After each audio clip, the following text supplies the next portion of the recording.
Assalamualaikum warahmatullahi wabarakatuh. Para pemirsa Kopel TV, kita masih di program Kritisi Duit Rakyat. Kita masih ada di edisi ngaji APBD. Pada edisi yang lalu kita sudah belajar bagaimana APBD disusun, dan APBD itu sudah dijelaskan tidak dengan serta-merta muncul begitu saja, tapi diawali dengan beberapa dokumen-dokumen perencanaan. Jadi dokumen APBD yang disusun oleh pemerintah daerah, kemudian dibahas oleh DPRD dan disetujui dan terus dilaksanakan kembali oleh oleh pemerintah daerah dan perangkat daerah. Itu tidak dengan muncul begitu saja dokumen ini, tiba basa tiba akal, tidak. Tapi ia didahului dengan dokumen-dokumen perencanaan daerah, ada 5 tahunan, yakni RPJMD dan Renstra organisasi perangkat daerah. Itu 5 tahun, dokumen perencanaan 5 tahunan, dan juga ada beberapa dokumen-dokumen tahunan yang setiap tahun selama masa periode 5 tahun itu disusun oleh perangkat daerah, pemerintah daerah bersama dengan perangkat-perangkat daerah yang ada. Nah, Bapak Ibu sekalian, kali ini kita akan masuk pada seperti apa sih isi dari APBD itu.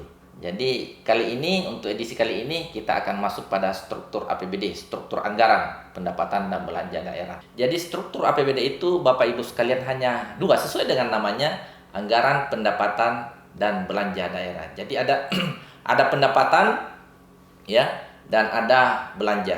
Hanya dua ini Bapak Ibu sekalian komponen yang ada di dalam dokumen APBD yang begitu besar, yang begitu tebal.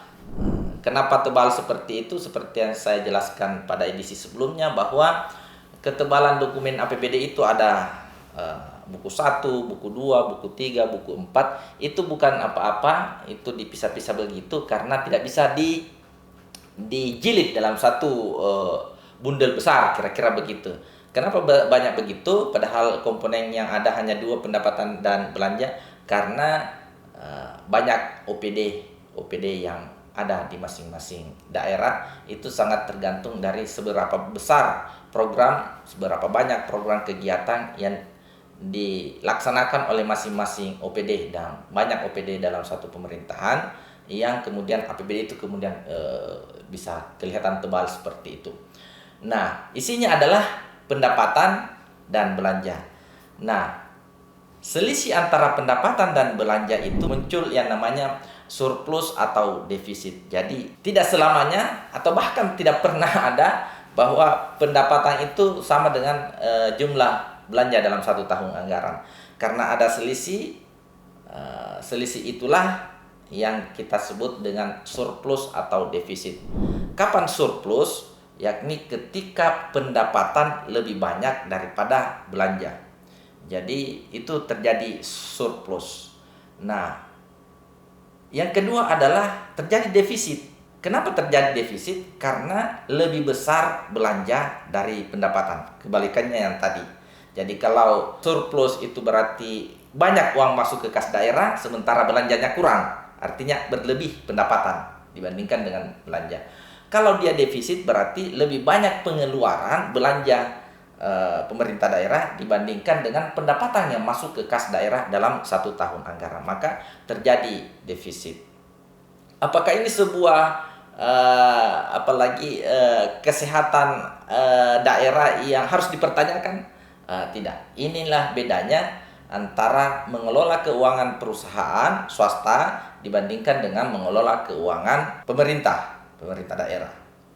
Kalau mengelola keuangan perusahaan atau swasta itu berlaku prinsip ekonomi, yakni mengeluarkan uang sesedikit mungkin, seminimal mungkin untuk mendapatkan keuntungan sebesar-besarnya. Kalau mengelola keuangan pemerintah daerah ini tidak berlaku prinsip ekonomi. Kenapa? Karena pada dasarnya daerah itu membelanjakan uangnya, ya, keluar anggaran dari kas daerah itu untuk kepentingan public goods. Ya, bagaimana kepentingan publik itu didanai ya oleh pemerintah daerah dengan mengeluarkan uang dari kas daerah untuk kepentingan publik. Nah, karena tidak selamanya ya sama antara belanja dengan pendapatan, maka ada komponen lain, instrumen lain di struktur APBD kita, yakni pembiayaan. pembiayaan ini terbagi atas dua, ada penerimaan pembiayaan. Kenapa terjadi penerimaan pembiayaan? Nah, itu karena terjadi defisit anggaran. Jadi kalau daerah kita terjadi defisit, ya, artinya lebih banyak belanja dibandingkan dengan pendapatan, maka pemerintah daerah harus mencari pundi-pundi yang lain, ya, untuk bagaimana pemerintah daerah punya kas masuk selain daripada pendapatan. Maka pemerintah daerah akan membuat instrumen lain, yakni penerimaan pembiayaan. Artinya kalau belanja kita banyak, pendapatan kurang, terjadi defisit, maka defisit itu harus ditutupi. Ya, harus ditutupi. Maka pemerintah daerah harus mencari bagaimana caranya supaya ada penerimaan masuk ke kas daerah yang terjadi karena terjadinya defisit daerah kita. Itu penerimaan pembiayaan. Yang kedua, instrumen yang kedua adalah pengeluaran pembiayaan. Pengeluaran pembiayaan ini terjadi karena surplus APBD kita. Jadi kalau APBD kita surplus, pendapatan kita banyak, sementara belanjanya kurang, uang yang berlebih itu harus dimanfaatkan. Ya, harus dimanfaatkan. Kenapa? Karena uang itu tidak boleh berlama-lama tinggal di kas daerah. Dia harus dikeluarkan, ya, agar uang dibelanjakan oleh masyarakat, oleh daerah, dan mengakibatkan terjadinya perputaran ekonomi di daerah. Jangan sampai pemerintah daerah menganggap bahwa kita punya pendapatan banyak, kemudian belanja daerah kita sedikit, wah banyak uang kita ini.